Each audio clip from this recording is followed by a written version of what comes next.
I was never the favorite. Even as a kid, I knew that.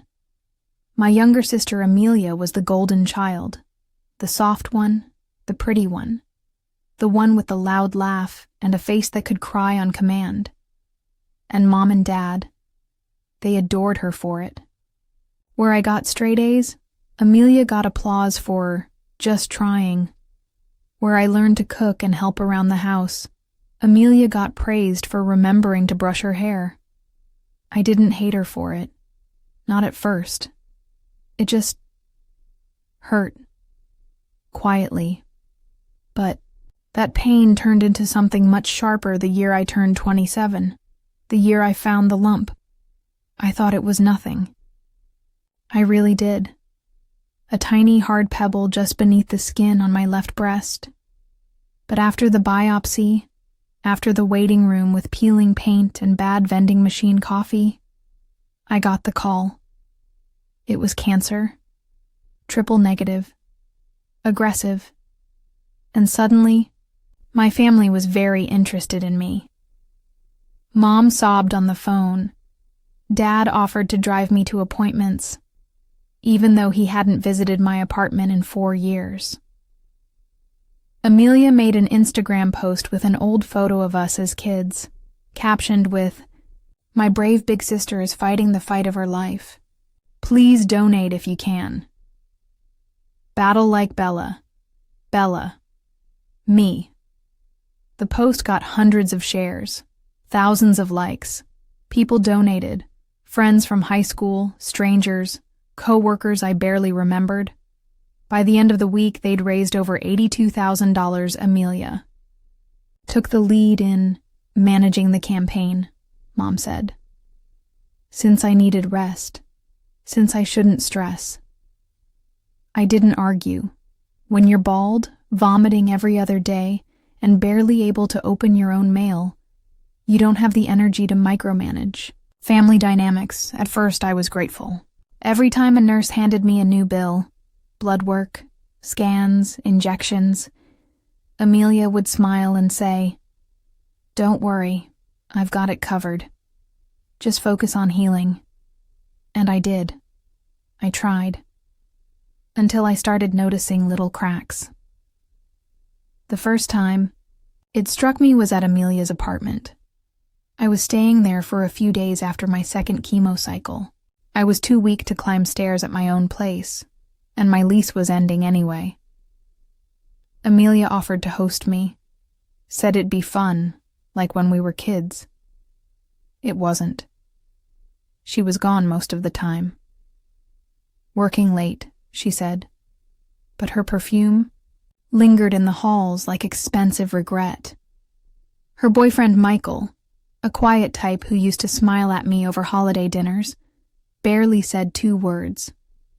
He just nodded when he passed me, eyes flickering with something unreadable. One afternoon, I opened the guest bathroom cabinet looking for cotton pads and saw a receipt, a pharmacy slip. Under Amelia's name, it was for hormone injections, follicle stimulating, drugs to IVF prep meds. At first I thought it couldn't be right. She hadn't said anything about trying for a baby. And IVF? That stuff's expensive. Like tens of thousands expensive. I knew because I'd read about it when I froze my eggs before treatment. With help from a small women's cancer charity, I managed to afford 1 round before chemo started. Amelia had no known fertility issues. She wasn't married. Michael didn't seem thrilled about anything, let alone kids. But still. There it was. And the next day, I found a shipping box in the trash. It was from a fertility clinic. One of the best in the state. I didn't ask right away. I waited. I watched. I began writing down everything I found. Receipts, brand names, dates. I took pictures when I could. And then one night, around 1 a.m., I heard them arguing, Amelia and Michael. Through the thin wall that separated the guest room from their bedroom. "She doesn't even need it anymore," Amelia hissed. She's going to be fine. She is fine. We'll pay it back." "I thought it was your money," he snapped. "You said it was a bonus from work." Then silence. A silence so sharp it cut the air in half. I didn't sleep that night. I didn't confront her immediately. I asked for my campaign login instead. "It's just easier if I manage it," she said sweetly. "You need to rest, B." That's what she always called me. B. Like shortening my name would make her kindness feel more intimate. So I asked again. I told her I wanted to write a thank you update myself. She hesitated, said she'd post it for me. Then she blocked me on Instagram, on Facebook, on Venmo. Even my number, green bubbles. I thought it was a glitch. It wasn't. When I asked Mom about it, her voice got weird, hesitant. "Sweetheart, Amelia's going through a lot too, you know. This whole process has been emotional for her." I laughed, loudly. Then, cried harder than I had since the first biopsy. The money was gone, not all of it, but most, and nobody said a word. I left Amelia's place the next morning. No dramatic exit. No confrontation. I packed my few things. The beanie that barely clung to my scalp, the journal I'd started writing in again, and my file of silent proof. I left the key on the hallway table under her smiling photo and slipped out while the house was still quiet. She never noticed, or pretended not to. I moved in with Jordan, my best friend since middle school, who hadn't flinched once since my diagnosis. She was the one who shaved her head when mine started to fall out. In clumps. The one who showed up to chemo in matching sweats and snacks. The one who said, "I'll believe you, even if they don't." When I told her what had happened, she didn't gasp or cover her mouth. She just said, "Okay, we'll fix it." This first thing we did was dig. The GoFundMe page was still live, with a smiling photo of me from a year ago, standing at the beach with wind-blown curls and no idea what was coming. The description talked about my brave journey, how I'd inspired the family, and how Amelia was managing everything to reduce Bella's stress. The donation total? $82,564. But in my account, $313, Jordan's boyfriend, Liam, was a tech guy. Freelanced as a cybersecurity analyst, but also happened to be extremely nosy. He helped us trace the donation withdrawals. They'd all been linked to a checking account under Amelia's name. When Liam dug deeper, he found something else. Recent payments from that account to a luxury fertility clinic 2 towns over. $4,900. $8,200. $6,300. One was labeled cryo storage fee. Another, embryo transfer deposit. My stomach flipped. I hadn't just imagined it. She was doing IVF with my money. The donations that had come in with messages like, "My sister beat breast cancer. You've got this, Bella. We don't have much, but your story touched our hearts. Stay strong." From one survivor to another. You're not alone. They didn't donate to fund her motherhood fantasy. They donated to keep me alive, and she stole it. Jordan suggested we go public. We can write a call-out thread, expose her, post the receipts, all of it. But I wasn't ready. Not yet. I didn't want revenge that felt like a tantrum. I wanted precision, proof no one could ignore. I wanted people to feel what I felt, not just anger but betrayal wrapped in silk and made to look like love. So I waited. And while I waited, I built a folder, photos of receipts, screenshots of transactions, dates and timestamps. I even reached out to a few donors, Friends, old classmates, a couple of people I'd known from cancer forums. I asked them what they thought their money was for. One of them, a woman named Karina, whose sister had died of breast cancer at 35, broke down crying when I told her. "I gave $2,000, she whispered. It was my sister's memorial money. I wanted to help someone who could survive. My hands shook. Jordan reached over and held them steady. "You're going to survive," she said. "And they're going to wish they hadn't underestimated you." A few days later, I got an invitation. Not a message. Not a phone call. A paper invitation, mailed to Jordan's address. It was a baby shower, for Amelia, pastel pink envelope. Gold cursive font. A small note at the bottom. Registry link included. It's a girl. I stared at it for a long time. Long enough that the paper began to blur. She was pregnant. It had worked, and they were celebrating with a party, thrown by my own parents. I didn't cry.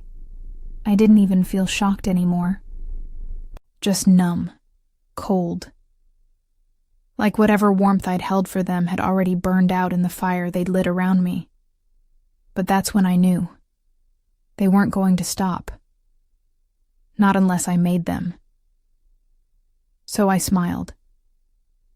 For the first time in weeks, I smiled. Because if they were throwing a party, then maybe I should show up with a gift of my own. The baby shower was scheduled for Sunday, 2 p.m. Location? A private garden venue downtown. Not Amelia's backyard or Mom's kitchen like I expected. The invitation even listed a catering company and a live harpist. I Googled the place, out of instinct. It charged $7,000 for a full-day event rental. That number echoed in my head. $7,000. More than 2 rounds of chemo. She hadn't even hit the second trimester. Jordan watched me read the registry with a mix of rage and disbelief. There were custom bassinets, designer diaper bags, a soft $200 stroller that looked more like a Tesla than a baby carriage. She leaned over my shoulder. "You realize she's spending charity money faster than Wall Street CEOs?" I nodded.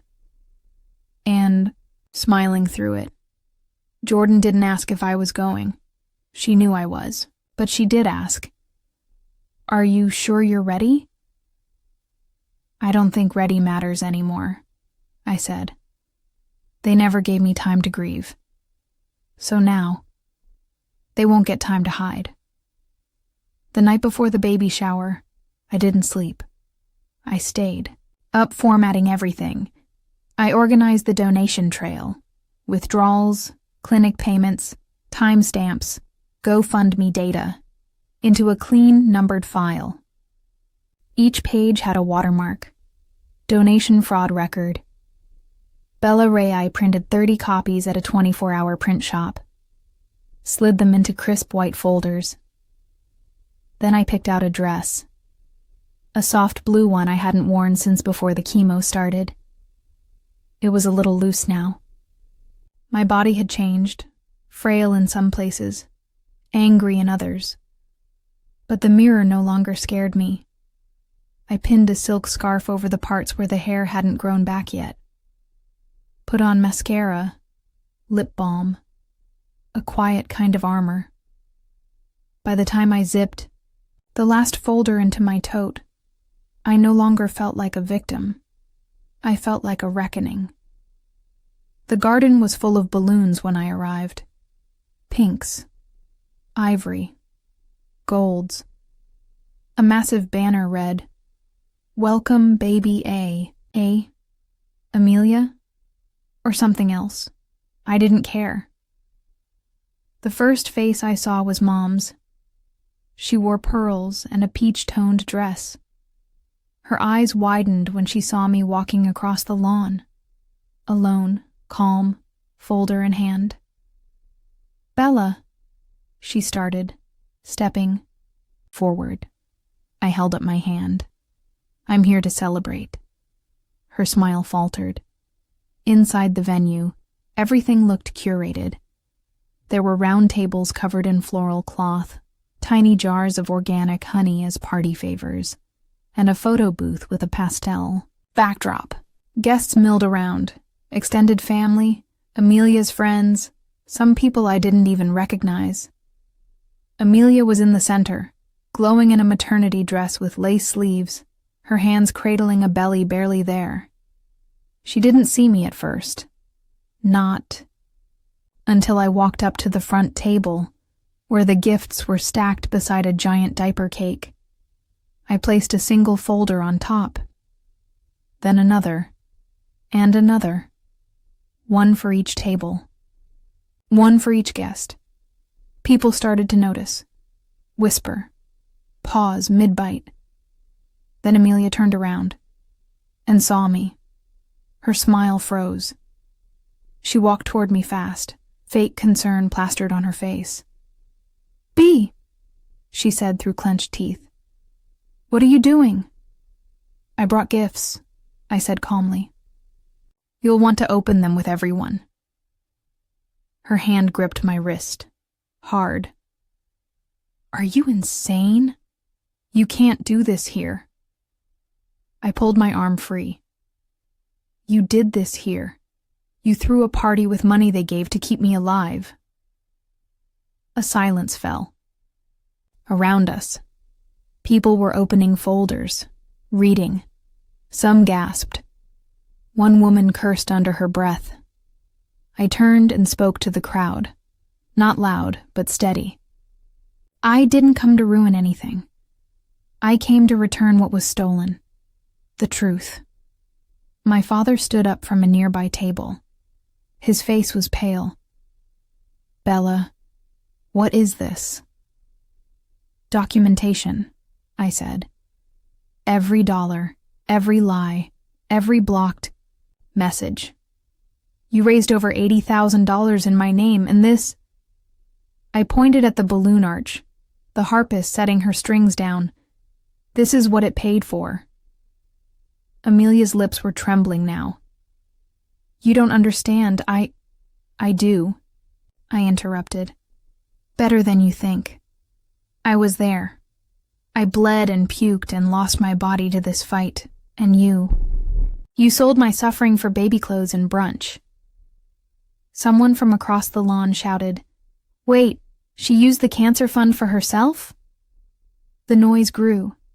Faces turned, chairs scraped back, phones came out. Jordan was in the back filming, steady as stone. I walked out before the storm peaked, but not before I turned to Amelia one last time. "I'm not the sick one anymore," I said quietly, "but you might be."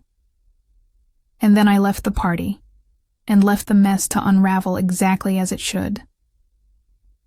By the time I got back to Jordan's apartment, the footage had already racked up over 22,000 views. She uploaded it with a simple caption.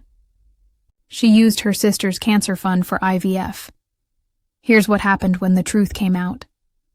The comments came in like a landslide. People were tagging news accounts, cancer support groups, ethics panels, even GoFundMe's fraud department.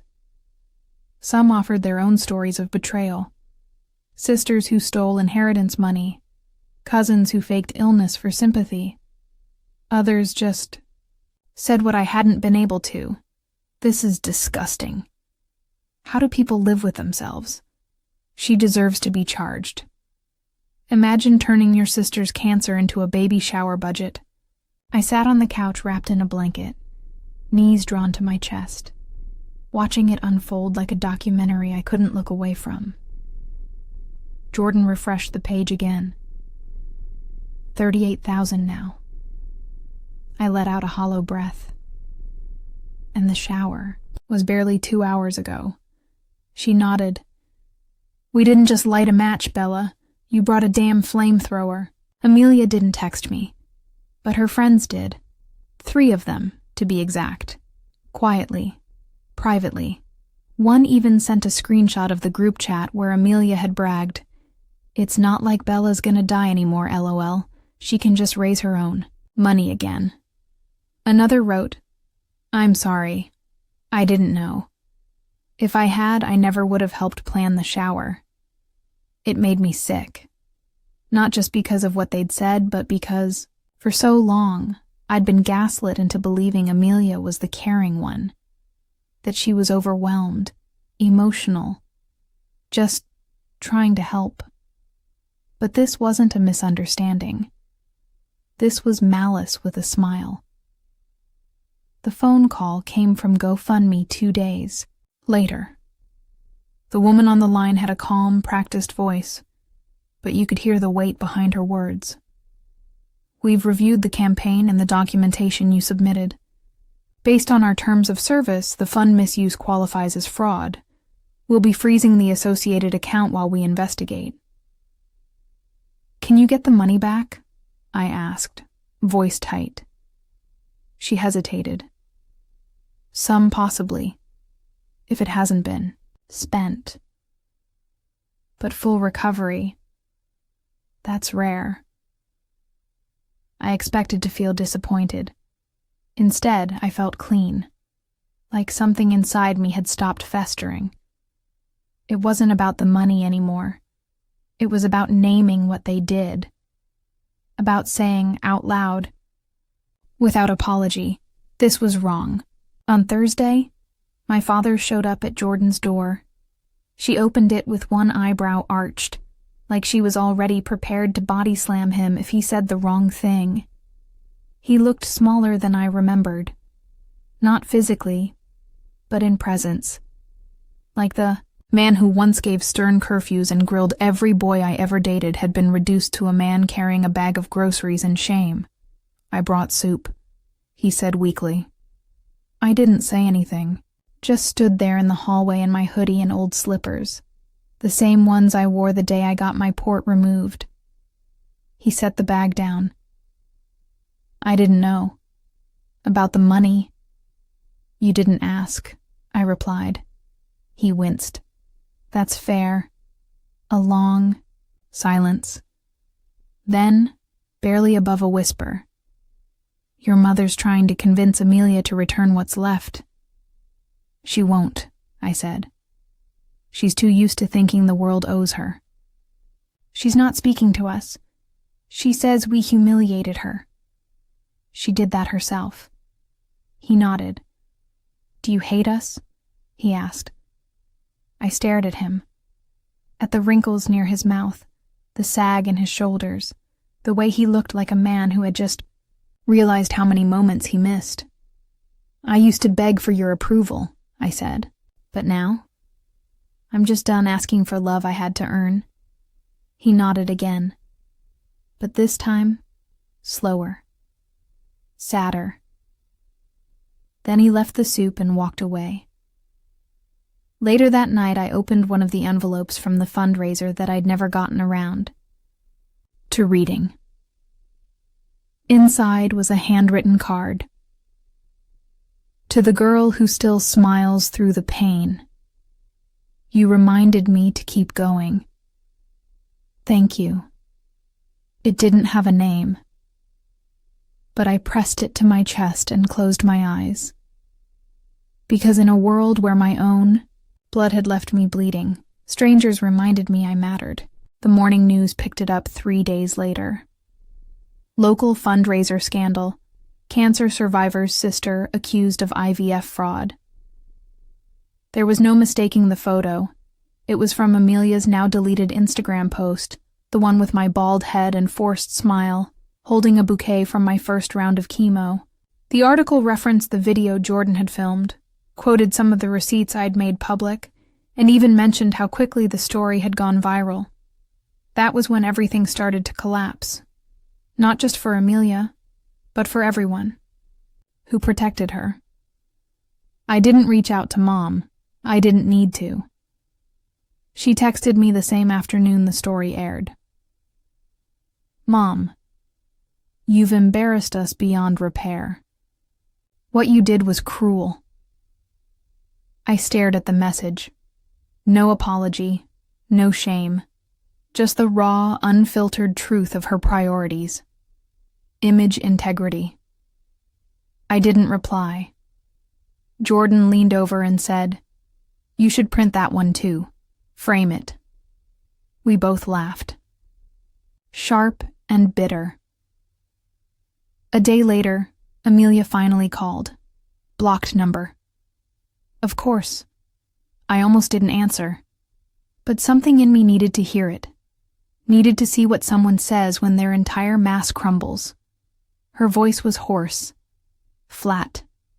"Do you feel good now?" she asked. No hello. No explanation. "I feel clean," I replied. "You've destroyed my life." "No," I said slowly. "You destroyed your own life. I just pulled back the curtain." There was a silence on the line, then a shaky breath. "You could have handled it privately," I nearly laughed.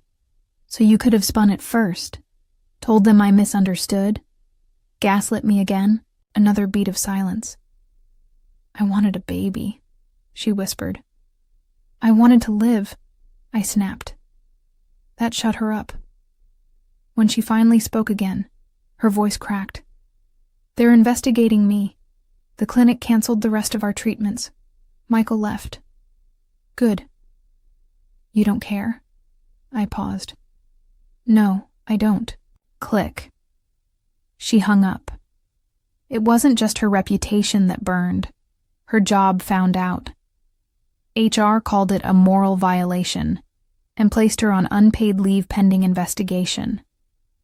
Her landlord, who'd seen the story online, didn't want her tied to his property's reputation and gave her 30 days to move out. She tried posting a sob story.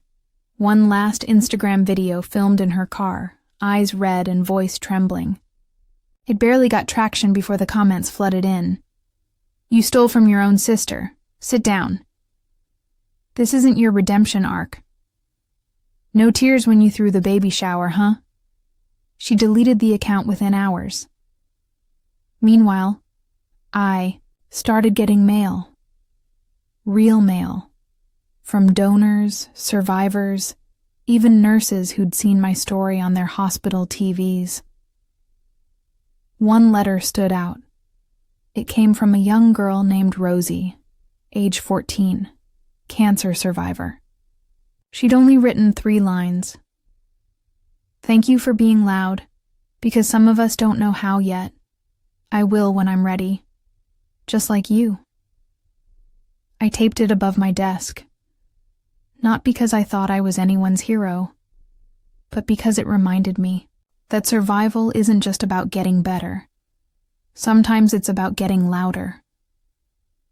Jordan and I went out to dinner that night.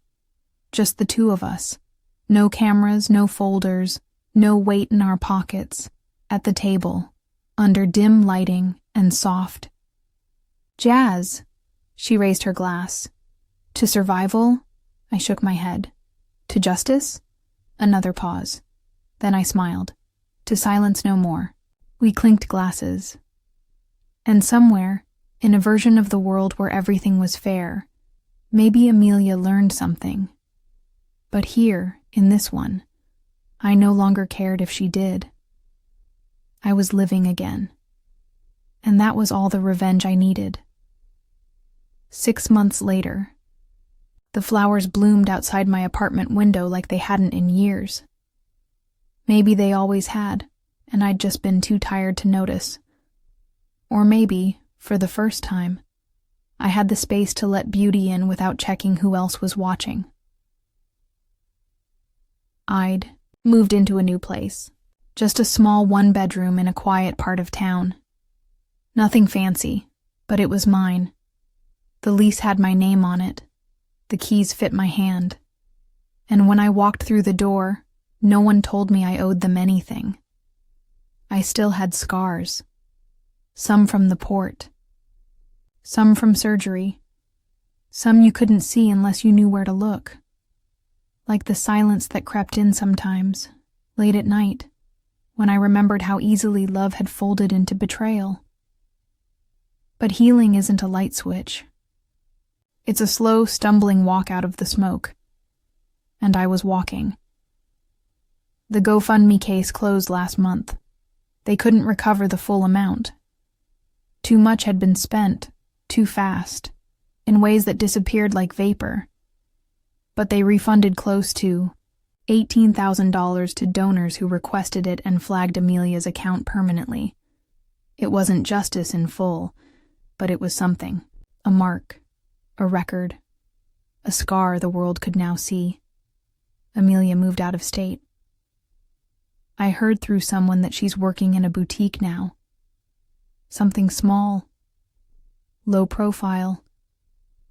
Someone else said she's still trying to convince people the money was shared, that I overreacted, that it was just miscommunication. Let her talk, let her explain, let her spin her little web of victimhood, because no one's listening anymore. Mom still hasn't called. She sends holiday cards, generic ones, with her name signed in big cursive like it makes up for everything. She didn't say. I don't send anything back. I don't owe her healing just because I found mine. Dad reaches out sometimes, quietly, tentatively. We get coffee now and then. He asks more questions. He listens more. Once he even said, I should have stood up for you. I didn't say anything, but I let him keep talking. And that, I think, was the beginning of something. Not a return, not a fix, but a start. As Zimmer. For me, I joined a support group, not just for survivors, but for women who lost something deeper. Trust, family, direction. We meet in a sunlit room with paper cups of tea and a chalkboard someone always forgets to erase. I told my story once, then a second time. Then I stopped shaking when I said her name. On the anniversary of my diagnosis, Jordan threw me a small party. Just 5 people. No balloons, no banners. Just music and candles and a lemon cake from the bakery downtown. When she hugged me, she whispered, You burned their house of lies to the ground, Bea. But you didn't turn cold. And maybe that's the part that matters most. I kept a few things from that year. One of the folders, a photo of me at my weakest, and Rosie's letter. The rest I let go, the bitterness, the fire, the weight, because revenge is never about becoming them. It's about reminding yourself, you were never them. To begin with, and now, I am finally mine again.